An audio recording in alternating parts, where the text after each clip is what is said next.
One of my favorite movies growing up was The Princess Bride, and in it the main character Wesley says to the princess, "Life is pain, Highness. Anyone who says differently is selling something." And I love that quote because it's a true life principle. There are some of us going through life trying to avoid as much pain as possible, only to find that it's inevitable. And we do all that we can to numb it, avoid it, or run from it. And when we come to, it's there waiting to welcome us with open arms. And so since it's inevitable, I want to make an important distinction to help you understand what pain is good and what pain is bad, so that you can make better choices.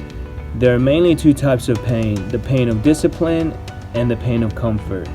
The pain of discipline is initially much more intense. After some time it becomes less intense, but it's sustained. And at times it's physically, emotionally, and spiritually taxing. We associate a lot of pain to discipline, and consequently our first instinct is to avoid it at all costs. However, if we persist and push through, this pain will help us break through barriers to create a higher pain threshold, and will build our character. And this is called growth. And growth leads to more opportunities to grow and become more, which leads us down the road to realizing our potential and peace of mind. And on the other hand, you may think that the pain of comfort is not nearly as intense, and it can be delayed, and it's seemingly optional, something that you can avoid if you wanted to.